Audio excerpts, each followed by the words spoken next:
finest working statesman we've got up there at the federal government level.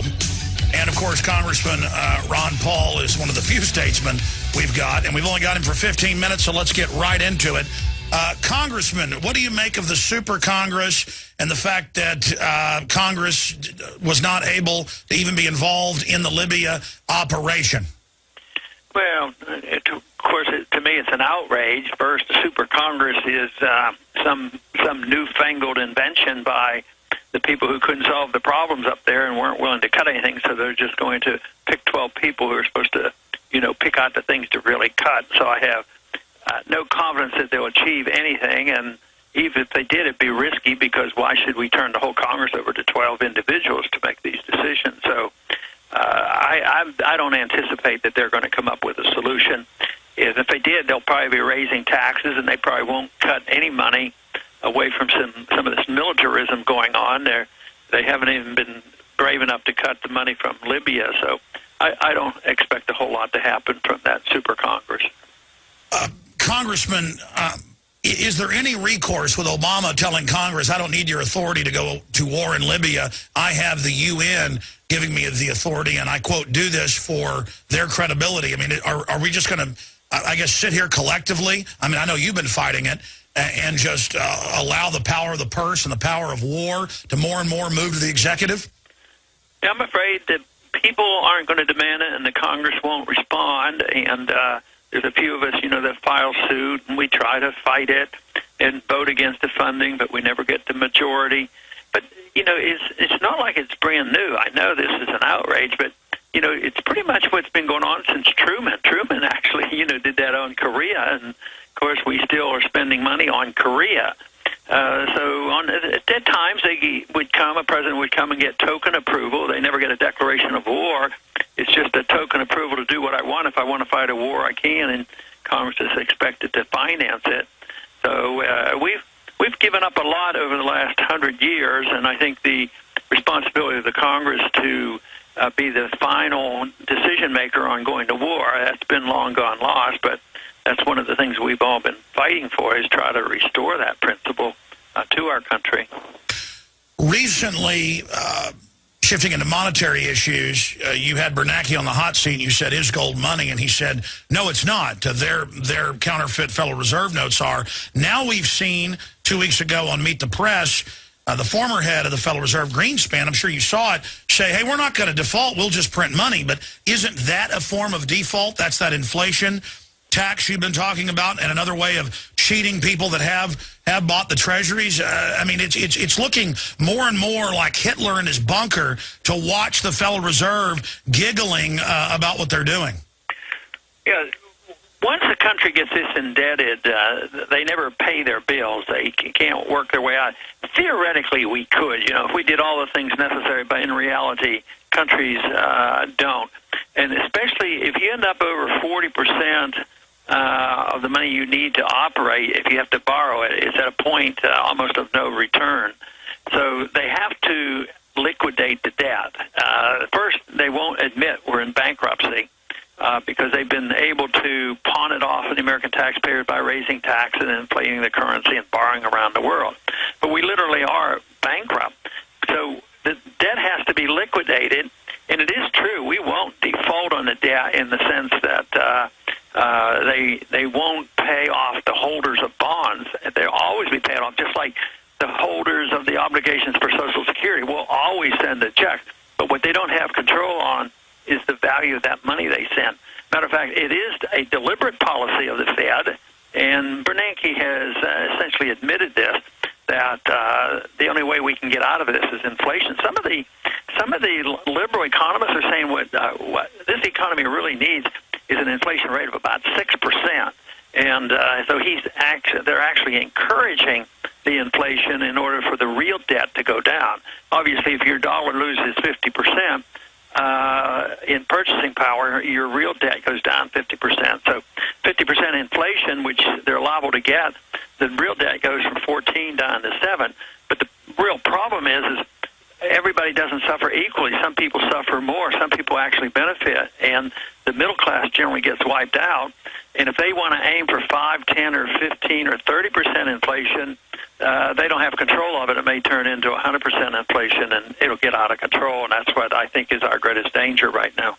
Congressman, it's been said by a lot of pundits that you're a prophet. I think Al Sharpton even said that, and that they can't deny that basically everything you've talked about has now come true, and they say Ron Paul's on a mission. He's certainly educating people. So at least they're admitting that you are in a war of ideas, and that you're trying to change the course of history, and I would say successfully doing that, win, lose, or draw. But getting some into the campaign, even when you were on Neil Cavuto yesterday or a few days ago, I saw it on YouTube last night, not sure when, you know, he kept saying, too bad you can't win. I sure love you. Too bad you can't win. So it was kind of a back slap in a smiley way. I'm not attacking Cavuto, but the issue is, in every poll I've seen, I watch it, you've been number 1, number 2, or number 3 for the last 6 months. And you win the New Hampshire straw poll. You get a technical tie, even with her buying the votes in Iowa. And they put out this hoax that you can't win.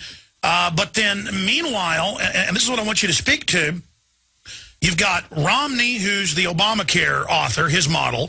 It's now come out that not only was Perry the campaign manager in Texas for Gore, but that now we learn in '93 he gave speeches and wrote letters endorsing Hillary Care, worse than Obamacare, and forced Gardasil shots, sir. So I know you're a gentleman, but it all hinges, in my political opinion, and you can correct me if I'm wrong, you have much greater gravitas than I, on you going after these people because they are basically like Obama, but they look more like Ronald Reagan. I mean, what do you say about these two establishment hacks that the system is exalting as our, new leader? But generally, over the years, I've allowed their policies to speak for themselves, and their policies are now failing wholesale. That's why our voice is growing in strength and credibility, because everything they say and do and advocate is a total failure, whether it's the wars they fight or the printing of the money or running up these debts and all these proposals for the bureaucracy. I mean, just think of the size of government over the last the growth of the government over these last 50 years. It's been horrendous. So I think that is such glaring evidence that I don't relish the thought of just really accusing them of all sorts of things, because they're all to blame, and it's bigger than one person. I understand, but those are the guys that they're selling your voters, mainline Republicans, libertarians, conservatives. I mean, Rick Perry has gone from doubling the size of Texas government in 10 years to saying basically that he's, I'm the real Ron Paul. I'm Rick Perry, and, the Federal Reserve is almost treacherous or treasonous. I mean, he's trying to become you. So what do you say to that? Well, I think that people have to realize and look at his record, and when they look at his record, they know that he's a flip-flopper. I mean, how can what he say be much different than what Romney has done with his medical care system up in Massachusetts? And you're right. Barry has endorsed Hillary's program. So, but the American people, I guess one reason why it seems so obvious to me. Why does anybody even have to lecture people? Why don't they just wake up and look at history and investigate a little bit? But I think more and more is coming out. I think Perry, is going to be a very, very formidable politician, and he may well walk off with it. But it's the sad state of affairs if the people don't wake up and look at their records. How can they be so happy about, like you said, he was the chairman for Al Gore in Texas in, 1980, I guess. 1988, handing roads over to center of Spain, Bilderberg Group meetings, forced inoculations. I mean, the fact is he's doing all this stuff now, not just in 93 praising Hillary. What person in their right mind would support Hillary Care? I mean, I was 18 years old when they were trying to ram through, or 17, and I knew it was bad when I was 17. So right there, it shows he's got major judgment problems. People in Washington that I've known for years, and those generally who run for presidency, the only thing that motivates them is power. And it's not sound ideas, it's not freedom, and they're locked in on this power struggle. Both parties are this way.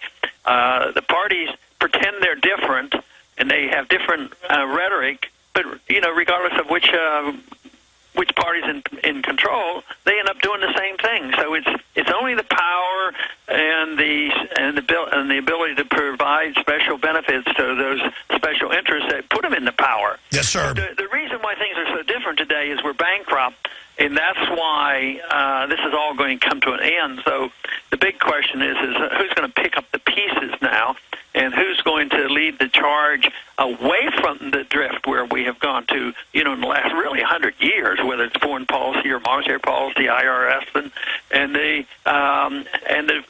Fed, and all these things have gone on for a long time. But I think it's coming to an end. And, yes, sir. And that's why what we're doing now, all of us, is so important. And I think their failures are going to speak for themselves. It's going to be their failures are shouting out very loud about how poorly their ideas are working. We've only got about 4 minutes left with you, sir, so I want to move quickly here. Obviously, when you say he may well walk away with it, you are within striking distance. If we can just expose the hoax that is Rick Perry and then the other minion, Mitt Romney, you are going to have it, sir.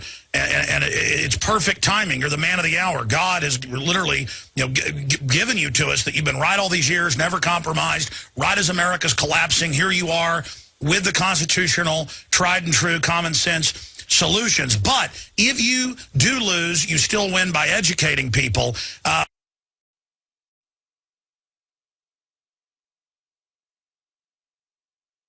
But you say that you're going to go home after this when your term is up. If you don't win the presidency, and leave, sir, are you still going to write and speak?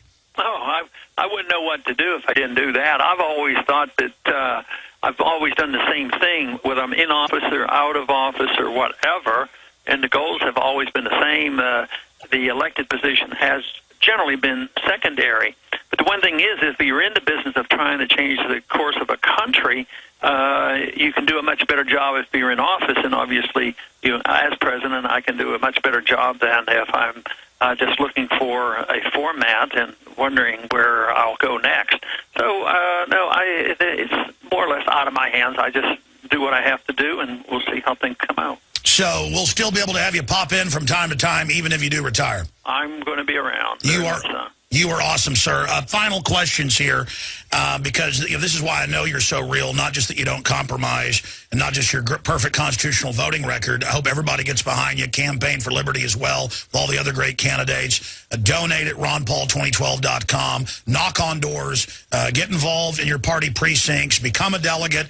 Ron Paul can win and will win if we get behind him. He's put his hat in the ring and is pouring his heart and soul out. It's up to us to get behind Ron Paul, or wish later by gnashing our teeth that we would have. But, sir, in closing, last year at a Campaign for Liberty event, you talked about a coup in America. You said the CIA's been caught shipping drugs in. We've had a coup in America. I want you to specifically, because I get a lot of questions about that to this day, what you exactly meant by that.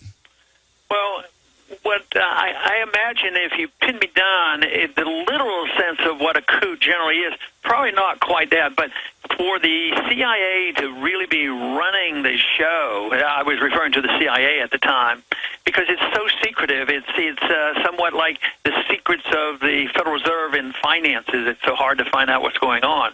But the CIA is involved in war. They are involved in military activity. They pick targets from Langley in Alexandria, in Virginia.